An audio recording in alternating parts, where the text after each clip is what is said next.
Olá, tudo bem? Meu nome é Lucas, seja bem-vindo ao podcast do FIT, um podcast onde a gente junta especialistas das áreas que a gente escolhe para cada episódio e também na parte técnica. Então, hoje eu tenho aqui comigo duas pessoas muito sensacionais e cada uma especialista no seu ramo para discutir sobre informática ou tecnologia na saúde. Tudo bem? Bom dia. Oi, bom dia, Lucas. Bom dia. Sejam bem-vindos. Obrigada. Fábio, se apresenta, por favor, Fábio. Vamos lá. Bom, eu sou o Fábio Moraes, eu estou como pesquisador aqui no FIT, na área da saúde, né? E estamos aqui para discutir um pouquinho hoje sobre tecnologia em saúde, informática médica, né? Com a especialista em informática médica. Tá. A minha área mais a área de regulação com dispositivos médicos, né? Software como dispositivo médico. Então, a gente vai fazer uma dobradinha aqui hoje. Legal. Você, Mariana? Eu sou Mariana Arena, eu sou médica generalista, tenho uma pós-graduação em psiquiatria. Como o Fábio falou, sou especialista em informática de saúde, estou terminando minha especialização pela Unifesp. E vamos falar sobre tecnologia em saúde, informática médica, que é um assunto relevante para a gente. Você falou Legal. dois termos aí que eu até queria entender, né? Então, você falou de tecnologia em saúde e informática médica. Qual que é a diferença dos dois? Bom, tecnologia, ela vai dizer mais específico das tecnologias mesmo, né? Um medicamento, por exemplo, é uma tecnologia. Medicamento é uma tecnologia. É considerado em saúde. Um equipamento. Um equipamento, exatamente. E a informática, ela vai falar sobre o mecanismo, sobre softwares, sobre a aplicabilidade dos produtos, seja na medicina, seja em imagens. É a parte mais sistêmica de processos, assim, ou de organização? De tudo. Também Podemos falar que de tudo. De uma forma geral. Inclui desde a parte de diagnósticos, direto com o paciente, informática tem essa parte, até a parte de administração de uma clínica, um hospital? Pode-se dizer que sim, porque depende de cada produto. Tem produto que vai auxiliar na questão do diagnóstico, tem produto que já vai te auxiliar com questões administrativas. Sim, é bem abrangente. Sim. Na sua especialização, qual é a parte que você mais estudou e tem estudado mais, né? Pesquisado? Olha, o que eu gosto muito, eu não vou falar o que eu mais estudei, mas o que eu gosto muito, telemedicina e interoperabilidade, que é um dos maiores desafios pra gente. Esse é, de fato. A telemedicina, é aquela que a gente entra no aplicativo do convênio e fala com o médico à distância. Para os leigos, sim. Sim, Para os leigos, sim. E a interoperabilidade, ela basicamente, ela se diz em qual contexto quando você fala em interoperabilidade? Interoperabilidade de sistemas. Hoje a gente tem num hospital, numa instituição de saúde, N sistemas. N sistemas, seja sistema de prontuário eletrônico, sistema de captação de imagem, de armazenamento de imagem, administrativo. E esses sistemas, eles têm que conversar entre si, eles podem conversar entre outros departamentos, seja o departamento do pronto-socorro, o departamento da cardiologia e outras instituições. Eu vou lá num laboratório, eu tô com o meu pedido de exame, eu tô sempre falando do lado do paciente, tá? Aí vocês vão me trazendo. Aí eu vou com o meu pedido de exame no laboratório, daí ele tem um sistema do laboratório, que daí tem o sistema do meu convênio. Exatamente. Então eles precisam conversar para autorizar que eu faça aquele exame. Isso, né? Que caia no sistema, que você tenha acesso, seja no seu aplicativo de celular, que o médico, no consultório dele, consiga ver isso. Sim. O seu parente o resultado lá na Europa, isso, exatamente. O seu parente lá na Europa também consiga ver isso. E também no dia do próprio exame tem todo um fluxo, né? Então você vai na recepção, aí aparece seu nome na televisão, vai para a salinha tal, vai para a salinha B, A, C, enfim. A triagem, né? Então tem todo esse sistema também, né? Então é disso que a gente está falando. Um dos contextos é esse, por exemplo. Exato. Sim. Tá, legal. E essa é a parte de interoperabilidade. A telemedicina eu simplifiquei bastante. Eu falei de telemedicina na telinha, né? Tipo, consulta online. Sim. Você falou que é mais do que isso. O que é mais do que isso? A gente tem hoje em dia teleinterconsulta, então eu conversando com um outro especialista sobre determinado paciente. A gente tem capacitação, então cursos à distância. A gente tem cirurgias à distância. Tá, então não é só a consulta em si. Não. Sim. Uma cirurgia, que eu já ouvi falar de cirurgia feita por robô à distância. Exatamente. Esse tipo de coisa também é considerado telemedicina? Também é considerado. Uhum. Mas a gente tem contextos até mais simples do que esse. Aqui no FIT, por exemplo, a gente está, né, no processo de desenvolvimento de uma plataforma que ela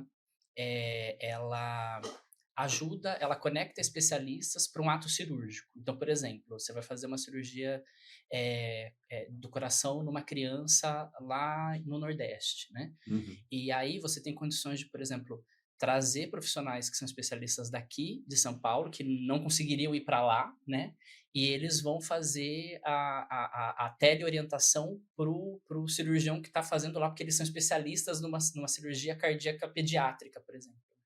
Você junta e faz um call, Exato. faz uma reunião online Isso. e Mas daí você tem pede acesso opinião. Assim. a perfusão, quer dizer, a parâmetros fisiológicos daquele paciente em tela, entendeu? Mas esse tipo de cenário, ele é utópico ou ele já é realidade? Não, é realidade. Aqui no FIT mesmo a gente já desenvolve esse tipo de Acontece plataforma. Esse tipo de coisa? Sim. De verdade. Sim, de verdade. Que legal. Então o negócio tá... Aliás, saúde é uma área bem avançada tecnologicamente, correto? Ou eu estou enganado em falar isso? Talvez em áreas sim, em áreas não, pela sua cara. Algumas partes sim e outras não. Eu diria que sim, eu vou deixar a Mari, né, dar a opinião dela. Eu diria que sim, em algumas áreas a gente consegue...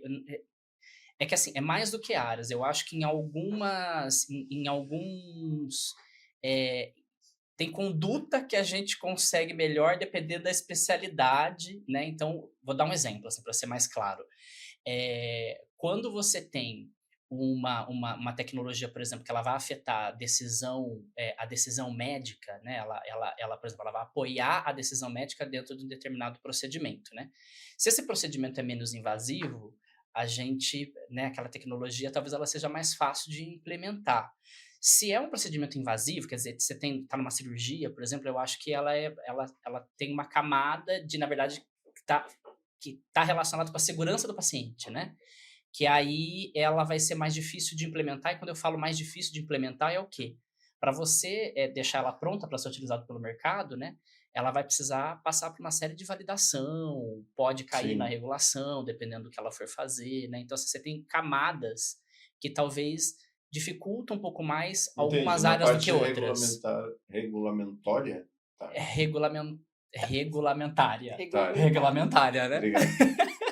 Mas e na sua visão, doutora Mariana, como que é essa maturidade da informática na saúde? Assim, você diria que ela está permeada em todas as áreas ou quais são as áreas que precisam ainda mais crescer? Olha, eu acho que já está crescendo, já cresceu muito nos últimos anos.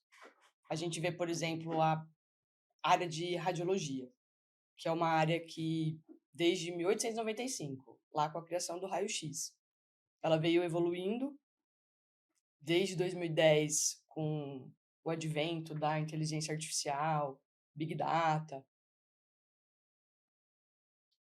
Uma quantidade enorme de dados, a gente conseguiu criar e chegar a diagnósticos muito mais precoces, imagens médicas muito mais sutis, onde a gente consegue fazer, com o auxílio da inteligência artificial, um diagnóstico de uma lesão, se ela é benigna ou se ela é maligna.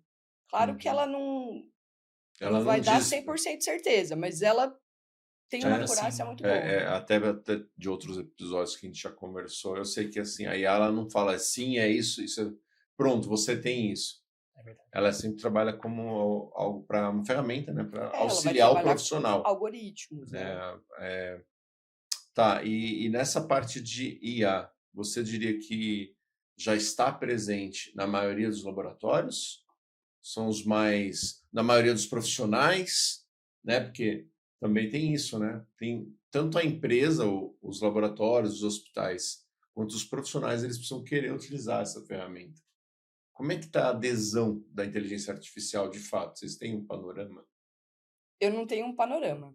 Eu te digo que está em crescimento. Ainda faltam profissionais que tenham o conhecimento, tanto técnico Sim. quanto prático disso tudo, tá? Mas o crescimento, a expansão, ela é muito rápida. Então, a gente teve aí, desde a Covid, que foi o boom, a expansão de se ouvir falar em inteligência artificial, são 4, 5 anos. E cresceu muito rápido aqui no país. Então, falta ainda, principalmente no setor público. Mas o Brasil, ele investe, está com criação de ministério, a gente está indo em frente. Então, mas agora eu tenho que olhar assim, do lado do desenvolvimento. Aliás, né, se você é desenvolvedor, você vai gostar de saber os assuntos que a gente vai discutir aqui hoje. Né? Você vai aprender tanto uma parte clínica, mas também a parte técnica tecnológica, né, relacionada à saúde. Então, se você é desenvolvedor, você é bem-vindo aqui também. A IA, quando a gente fala assim, por exemplo, vou falar de novo do lado do paciente ou do lado do consumidor final, vamos dizer assim, usuário, né? Então, a gente tem o ChatGPT, por exemplo. Eu não preciso... você tem formas de conversar com ele para ter resultados melhores? Existem. Mas eu entendo que a tecnologia, na área de vocês, por exemplo, diagnóstico, falou do raio-x, né? Que a gente está na radiografia. Então, ela vai auxiliar. Eu não preciso ter um conhecimento técnico de IA para usufruir dela. Entende? Então, tipo, eu não estou criando, né? Porque tem a galera que cria a IA para a gente utilizar, e tem a galera que utiliza. Né? Então, desse ponto de vista, daí é o profissional que precisa, talvez, se atualizar um pouco. Mas não muito. Ou sim. Porque qual que é a minha visão? É, tipo, você está facilitando o meu trabalho. Eu já fazia isso, você faz, correto? E, eu já fazia isso que você faz. Olha eu batendo no microfone. Eu já fazia isso que você faz, agora você está fazendo para mim. Você está adiantando o meu trabalho. Eu não preciso entender IA. Eu só preciso ver que o meu trabalho está sendo economizado, meu tempo está sendo economizado. Ou eu estou muito fora, assim, não é tão simples assim. Eu acho que não é tão simples, mas não sei se você quer contextualizar primeiro. Posso falar? Pode. Quando a gente vai trabalhar, por exemplo, com um modelo de linguagem na área da saúde, né? Aquele modelo de linguagem, ele não pode ser qualquer modelo de linguagem, né? Então, por exemplo, se você fala para mim que você vai utilizar o ChatGPT, mesmo o pago, né? Mesmo, né? Aquele que funciona com toda a robustez e tudo mais, mas ele não está treinado, o modelo ele não foi especificamente treinado para questões médicas, sabe? Para assuntos médicos ou assuntos de saúde. Então, assim, na hora de um profissional de saúde utilizar um ChatGPT, por exemplo, ele pode utilizar? Com certeza ele pode utilizar. Um farmacêutico, no meu caso, pode utilizar? Também pode utilizar. Mas a supervisão disso que vai ser trazido, ela tem que ser muito maior, porque pode haver muitas imprecisões, e aí a gente chama de confabulações. Não vou falar do ChatGPT, que é uma coisa... Mas, assim, o software que faz... Por exemplo, eu tenho a impressora. Eu tenho equipamento que vai lá e bate a foto, faz a radiografia. Certo. Aí sai a imagem. Tem lá um computador. O modelo foi treinado para isso. Então, okay. Entendeu? Já está dentro do software do equipamento, que já lê a imagem. Ele também já fala para você, olha, é isso. Sim, pode então, ser, né? nesse caso, a gente está falando de um modelo de IA em imagem médica, sim, né? Sim. Quando você falou para mim, você falou do ChatGPT, eu já imaginei você... Tipo, você indo lá... Isso, você indo, por exemplo, você imputando, colocando ali tipo sintomas, assim, sabe? Ou perguntando para ele... Subindo a imagem, isso, né? Então, aí não dá. Por quê? Porque agora você pode conversar com um modelo de linguagem para, de repente, te ajudar a chegar num diagnóstico mais preciso, você pode, mas aquele modelo de linguagem ele tem que ter sido treinado específico para isso. Sim. Inclusive, se ele vai apoiar a decisão clínica, ele cai em regulação, né? Ele vai ser regulado, ele não pode ser vendido comercializado, Regulado por quem? vai ser regulado pela Anvisa ou por qualquer outro órgão sanitário, a FDA nos Estados Unidos, Sim. né? Então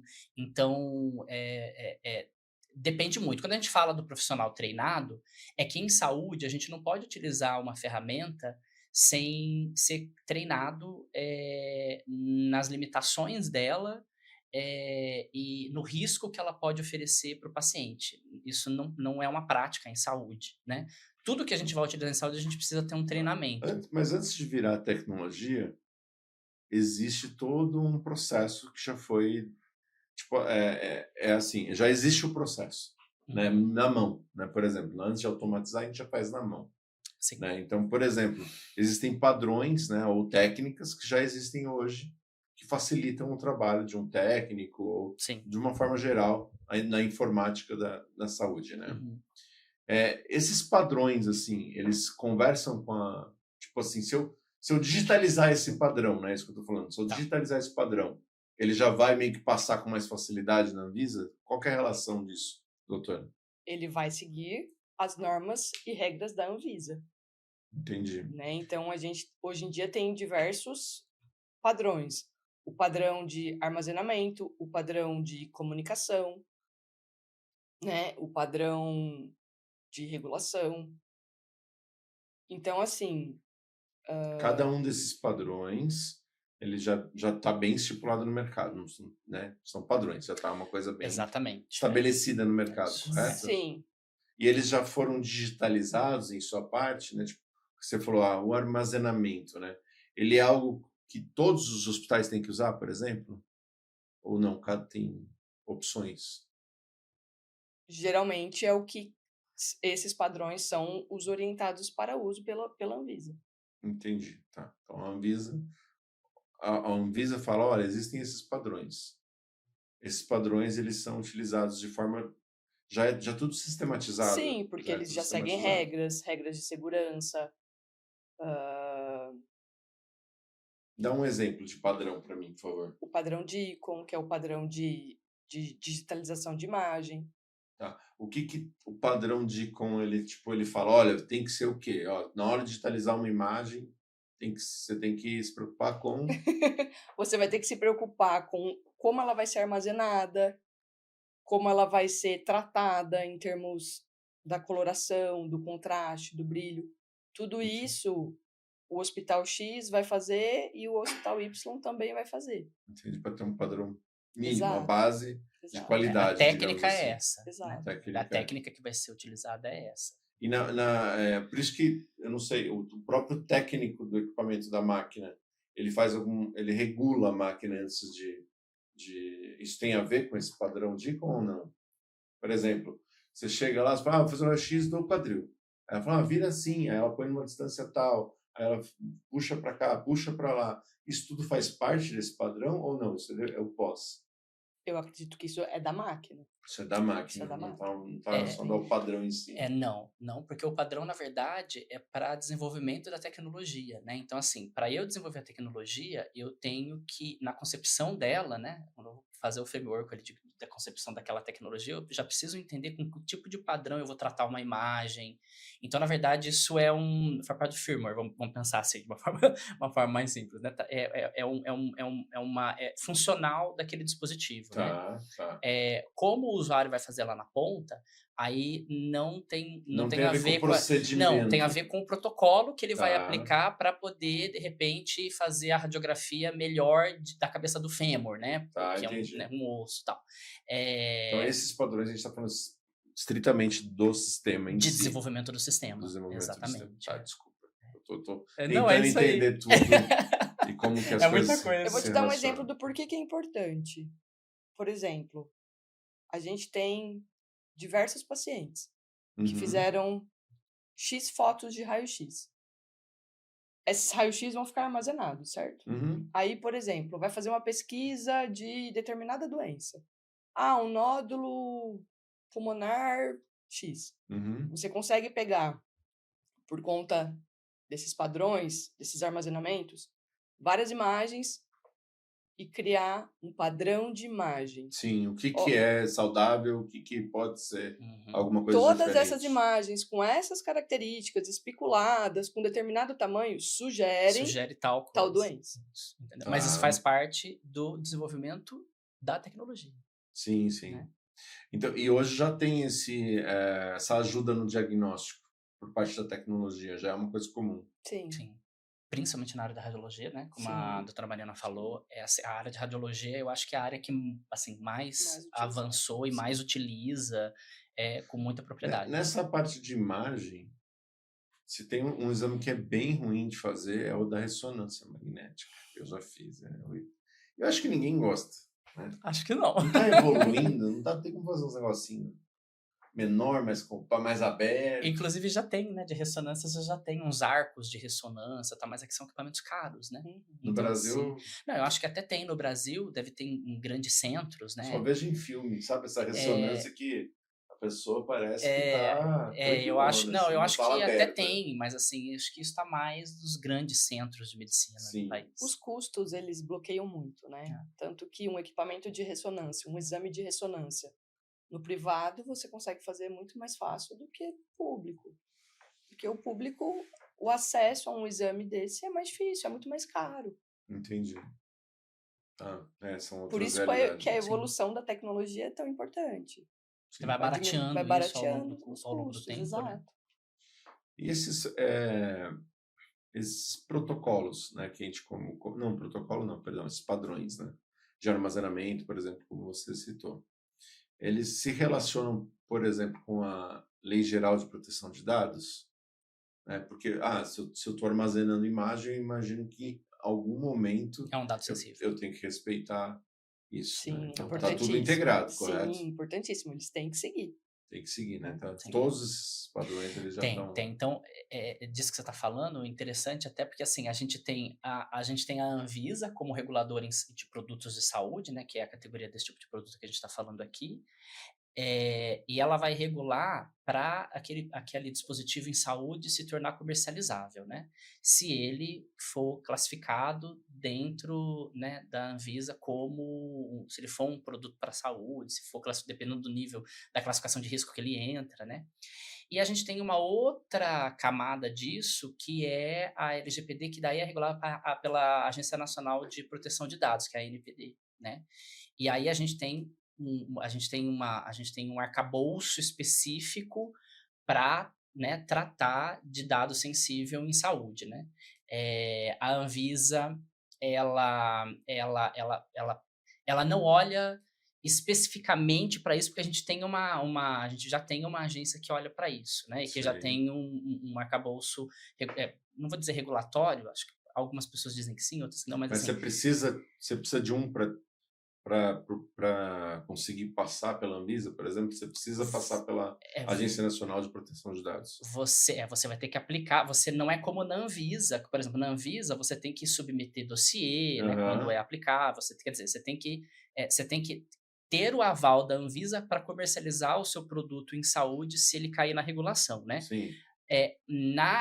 Para a ANPD, isso não acontece, né? O que vai acontecer é a estrutura de tratamento, de tratamento de dados sensíveis, ela tem que existir. Então, você tem uma legislação que vai dizer... Mas acho que essa parte é muito, muito legal, Fábio, porque, assim, para quem está desenvolvendo algo novo, é super importante, assim. Eu faço os dois ao mesmo tempo, sim, eu tenho que meio que criar o meu sistema pensando em toda a parte de segurança de dados, proteção dos dados, né, vamos dizer assim, e também, claro, atendendo a parte da Anvisa. Sim. Só que aonde que eu vou regular? Eu vou só na Anvisa. Para regular, você vai só na Anvisa. Só na Anvisa. Agora, pode ser que... E a Anvisa ela já vai ver, você não está protegendo seus dados.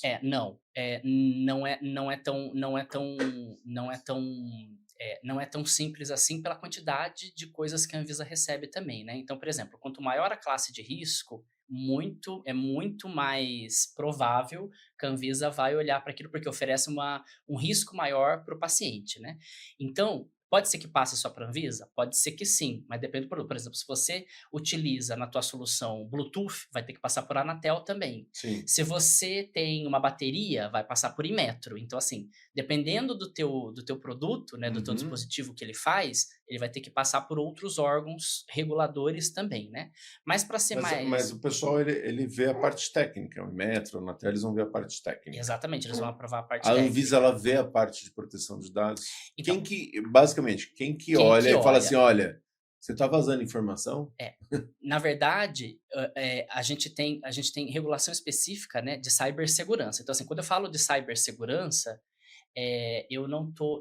Pela Anvisa, determinado pela Anvisa. Isso. Tá. Então, assim, você tem até um guia. Quem quiser depois procurar no Google, pode digitar lá, tipo, guia de cibersegurança, Anvisa. E lá, todo guia da Anvisa não é uma normativa, é uma orientação de como é que você deve tratar aquele tema, né? Você tem uma legislação, né, uma resolução que trata de cibersegurança. Essa você tem que cumprir, né? Então você tem ali requisitos mínimos de segurança, né? E aí você tem o guia dizendo quais são as melhores orientações de como é que você deve tratar o teu produto ou o teu serviço em termos de cibersegurança antes de enviar para a Anvisa, né? Então, assim, a Anvisa vai olhar para isso? Ela vai olhar para isso, mas ela não tem um caráter de olhar assim especificamente para como é que você está tratando aquele dado, porque você tem uma agência que cuida disso. Como é que essa agência cuida disso? A hora que for para o mercado, né? Se isso der algum problema, você vai ter uma reclamação. Aí eles vão auditar. E aí aí depende do que a gente está falando, né? Você pode ir desde um processo de advertência por parte da Agência Nacional de Proteção de Dados, até você pode ter uma multa ou uma responsabilização civil, maior, né? Então. E por parte da Anvisa, dependendo do nível que for isso, você pode ter um recall de produto. Você vai lá, não, seu produto ele vai ser recolhido, você vai precisar fazer um recolhimento compulsório do mercado até você resolver esse problema, né? Mas muitas vezes esse problema ele vai aparecer lá quando estiver no mercado. Todo esse processo é para que isso não aconteça, porque se isso acontece, é uma catástrofe para a empresa, né? Assim, sem pensar na segurança do paciente. E aí Você já viu algum caso desse, doutora? Não. Eu acredito que eles já se preocupam bem antes com o LGPD. Não tenho. Nunca vi. A gente fala muito de LGPD. Né? Isso é o topo da cadeia. Qualquer software que for, qualquer aplicativo que for desenvolver LGPD tem sempre passa. Tudo tem que seguir as normativas da lei. Eu vejo assim, o pessoal estudando a lei para saber como atender e contornar, sabe? Aliás, tem gente especialista nisso, né? Não só na área da saúde, mas como um todo, né? Que é bem complexo de fato, né? Eu queria, assim, na parte de desenvolvimento de sistemas, de novos produtos, assim, você tem alguma dica que você pode dar para essas... Qual que seria, talvez, as maiores dificuldades que você tem observado, né, no desenvolvimento de novas tecnologias nessa área de saúde, assim? Eu acho que é capacitação. Capacitação... De profissional. Do profissional. Do profissional. De quem está, por exemplo, você diz de quem está desenvolvendo mesmo, entender mais sobre a parte clínica ou não? E vice-versa. E vice-versa. Sim. O clínico entender mais da parte também. tecnológica. Isso. Tá. Então, tipo, e aí falando especificamente de inteligência artificial, a gente, quando você fala aprender mais de inteligência artificial, na sua pesquisa, na sua pós, vocês têm esse tipo de matéria? A gente tem mais superficial, não é tão profundo. Entendi. Então a gente às vezes tem que ir atrás por meio conta. autodidata. Não, mas tem especialização na área da saúde mais específica para IA. Né? Então, assim, o profissional que quer trabalhar ou que quer, né, trabalhar no desenvolvimento, inclusive apoiando o desenvolvimento, ou trabalhar na ponta, ele pode fazer especializações em IA na área da saúde. Cada campo tem especialização. Por exemplo, eu gosto muito de telemedicina. Então, existe especialização em telemedicina. Uhum. Desenvolvimento, adoro desenvolvimento. Posso ir atrás disso. Cibersegurança também. Então, O que você tem visto de inteligência artificial na telemedicina? Que tá aí, hype. eu acho que mais a questão das cirurgias, né? De cirurgias à distância. Eu acho que isso é o que a gente tem falado muito de robótica e essa questão. Sabe uma coisa que eu acho legal? Que eu já vi algumas demos, né? Mas quando você tem uma análise com base no vídeo, na imagem da pessoa, você já tem uma análise toda assim da pessoa, do tipo, tanto na postura, nas expressões, ele já te dá um. Aí ela tá analisando a pessoa e já te dando um perfil assim, ó, tá cansada, tipo, sei lá, fadiga, indica assim dor na coluna pela postura, sabe? Isso é Tem interessante. todo um. Eu já vi umas demos disso. Você já viu alguma coisa nessa área? Não vi. Porque eles basicamente computação de visão, né? Uhum. Que tá o tempo todo, você vai atender você vai atender o paciente, do lado já tá aparecendo, olha, Sim. tipo como se fosse um gráfico assim, sabe? Tipo, simplificando, a gente poderia ter 5 carinhas, né? Tipo, feliz, triste, irritado, cansado, sei lá. É. E daí ele já meio que já dá um... Eu já vi isso. Tá cansado. Eu já vi isso, e assim, eu acho que uma das coisas que a gente acaba passando, que a gente acaba olhando para a tecnologia, é que, assim, às vezes a gente precisa perguntar se aquilo tem relevância clínica. Porque, por exemplo, eu acho que é legal, mas se você me perguntar qual é a relevância clínica disso, eu falo para você que, da minha parte, eu acho que não tem muita relevância clínica. Por quê? Porque é mais importante você conseguir fazer uma anamnese melhor e, de repente, dentro daquela plataforma de telemedicina, você ter um algoritmo que consegue processar esses sinais e sintomas para te ajudar a chegar num diagnóstico mais acurado, mais rápido, Uhum. do que uma IA que fica processando, não sei se você concorda Emoções. comigo. Eu concordo. Porque para mim não tem muita relevância clínica, entendeu? Assim, quer dizer, você vai despender de um Para um esforço psicólogo, técnico, sim, para um psicólogo talvez seja bastante relevante, né? né? Mas para uma telemedicina que a gente está buscando estabelecer uma hipótese diagnóstica, né, Sim. esclarecer um quadro clínico, talvez não seja muito relevante. Pode ser que atrapalhe, mas, por exemplo, num cenário de pegar dados, porque a gente está tudo, né, de pegar dados, né? Então, alguém está falando que está com dor, mas ela não demonstra fisicamente isso, né? Alguma coisa está incoerente. Por isso que a anamnese é tão mais relevante. Exato. Auxilia, mas nada como uma boa Anamnese. anamnese, escutar o paciente, colocar a mão no paciente.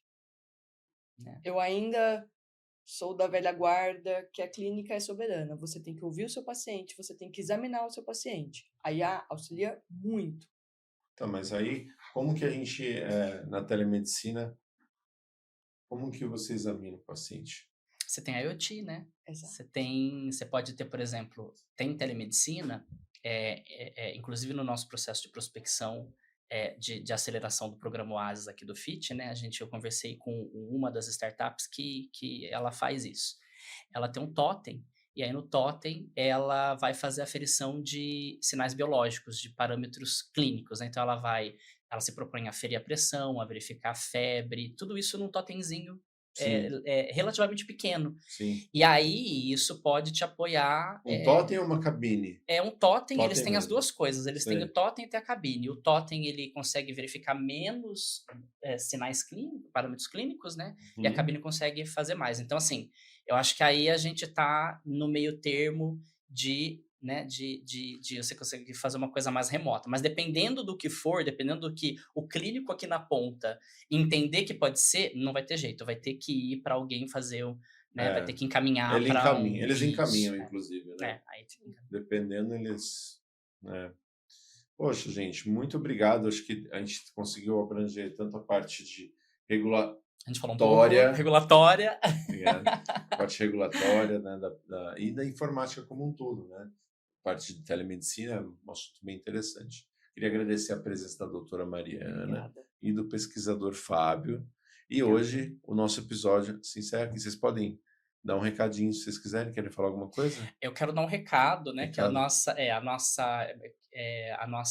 nosso processo de inscrição para aceleração, ele está aberto. Né, Sempre está aberto, né? E vai ter outros ciclos aí. Então, assim, para Se quem você quiser está assistindo conhecer, não só agora, né? Isso, Começo de 2025, mas Exatamente. meados de 2025 vai estar. Você pode ir lá, né? Procura FIT Sorocaba Programa Oasis e você pode verificar tanto o processo de aceleração que pode estar aberto. A gente também trabalha com capacitação, né? Então, assim, você pode, de repente, encontrar lá capacitações também. Fazer um curso, curso livre. Curso livre em áreas de tecnologia, na área de saúde, também tem outros segmentos. E a aceleração, já que você tocou, o que vocês fazem na aceleração? Na aceleração, a gente tem um processo de seleção de startups em saúde, mobilidade, agro, energia e cidades inteligentes, né?